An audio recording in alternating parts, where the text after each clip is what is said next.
Tony, what got you through this one tonight? Was it? I know it was more than just Cole scoring. What got you guys going, even though it was Cole's goal that kind of did start it for you?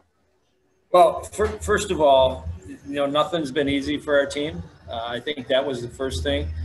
We didn't expect it to be easy. We didn't want it to be easy, and Michigan State sure was not in the mood to make it easy for us. I thought they played a great game.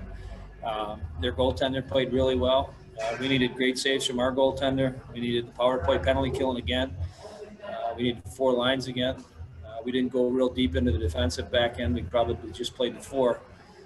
That's a pretty heavy workload in back-to-back games like this. They were sensational on how they played. So it was, it's kind of like our whole season's been. You get an opportunity and try to make the most of it.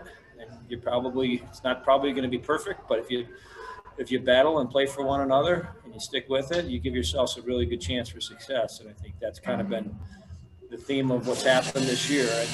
And right to the last second, there was a battle.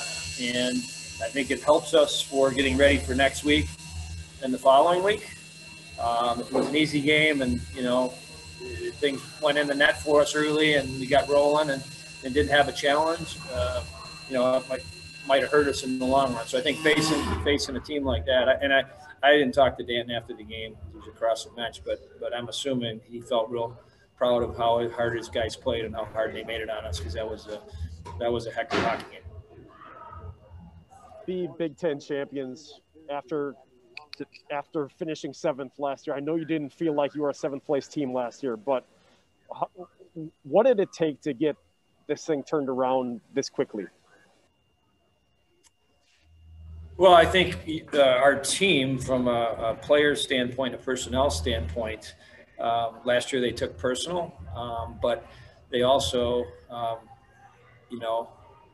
made a decision to learn from what happened last year and try to make themselves better from it as a group and as individuals. We did the same thing as coaches.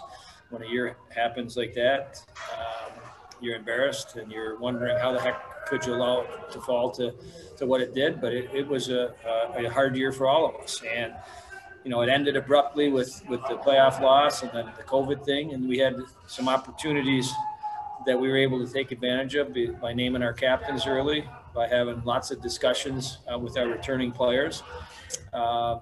Not so much moving forward, but more so on what happened, on why we're where we're at.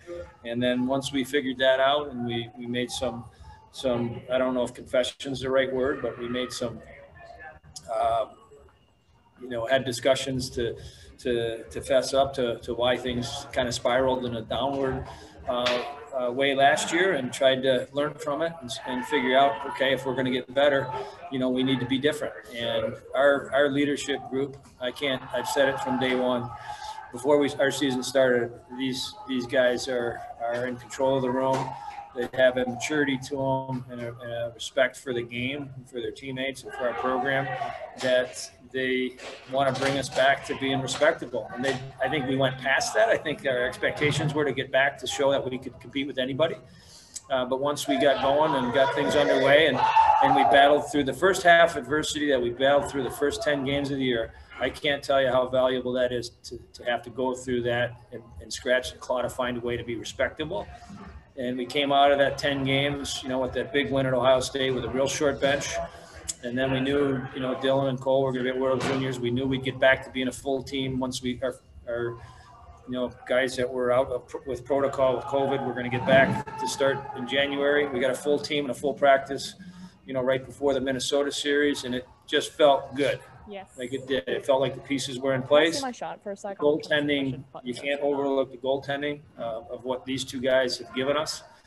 They've given us confidence. They've given us stability back there. They've given us, again, this game tonight, when the game's on the line, you need your goalie to make a big save. And he made 2 in the third period that were sensational. And so I think everything just is these guys earned what they got today by winning the Big Ten, and it was by hard work and great leadership from especially our older guys. But the younger guys came in and were easy to be. They made it easy, and they showed respect to the upperclassmen, and they bought in on what was being sold.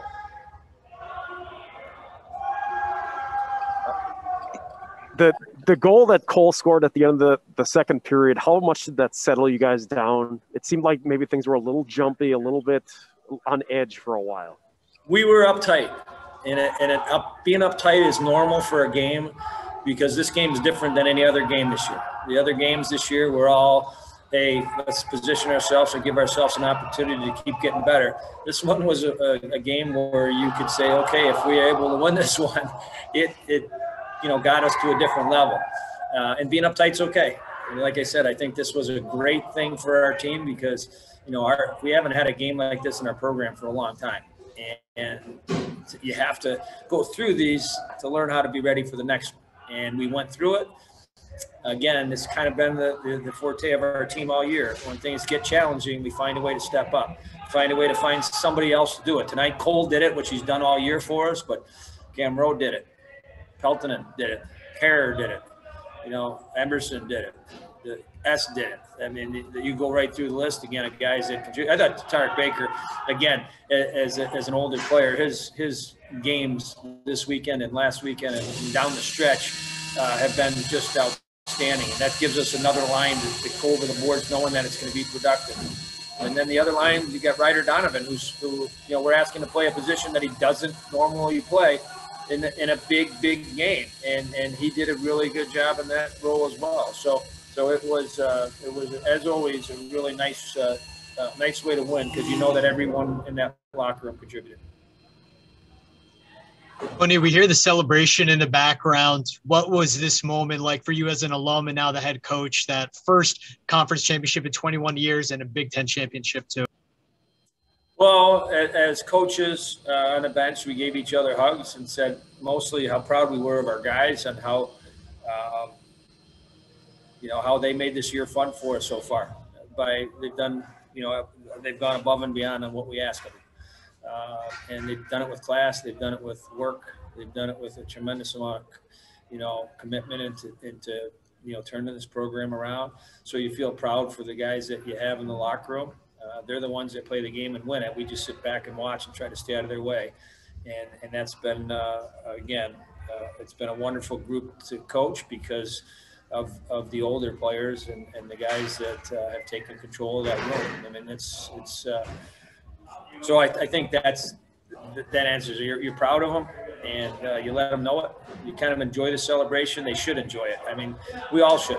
This year has been one of those years that every day you face a new challenge, and you wonder when your next game is going to be and who you're going to play and how many playoff games are you going to get to. And you get through a full season. We played 28 games. I mean, up until this point, that's an incredible feat in itself. And to be able to come out on top is a real special feeling. Hey, Tony, with you having two goalies playing well, what can that do for your goalie situation moving forward? Yeah, again, we're lucky when you got two guys that are playing like that. And Todd and I went through this whole conversation about, how does it work? And it works because you got two guys that buy into it and they care about each other and they want to do what's best for the team. And that type of attitude filters on throughout your locker room. And when you got, at the level they're playing, we allowed 2 goals in the last 4 games. And this is crunch time. And these are playoff games you're playing.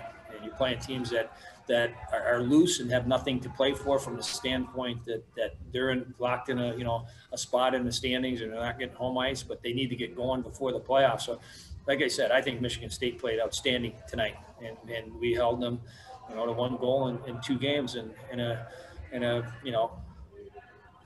great hockey series. So our goalies are playing well, and I think the goalies also feel really good about how the defense has played in front of them. I think they're seeing it. They're getting out to the angles that they need to because they trust the defensemen that are around them and how they're going to play the rush and in D zone, and that's been a big part of our success is having 2 guys like that are playing so well.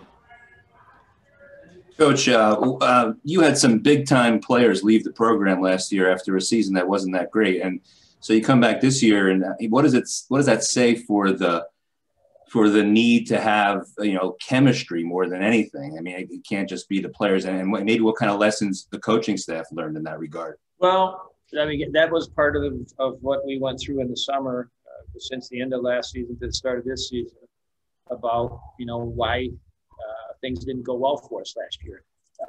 One is in the word that we've used since day one is we were immature last year. We were a young team. We didn't have the experience of going through battles. The Big Ten is a tough league. I don't care what people say about other conferences, and our conference is the best conference in college hockey. We don't have an easy night. We don't have an easy weekend. Everybody knows each other so well. It's got great goaltending. Every goaltender in our conference plays like an All-American every weekend. And every coach in our conference knows each other inside and out. And so that's one. That's and last year being a young team and not being able to have the maturity needed to win in this conference was an important lesson. And then what you said, skill doesn't win games. Teams that play together and play for one another can out-trump any sort of skill you play against. And it's not complicated. You can read it in every leadership book and every sports book. You need a group that plays for one another. And from the start of this season, when we got together in July, when our guys started filtering back into town slowly with everything that was going on, you could sense something different. And again, go right to your captain, go right to your assistant captains, go right to the guys that wanted to make amends for what happened last year. And they've done an unbelievable job with that role of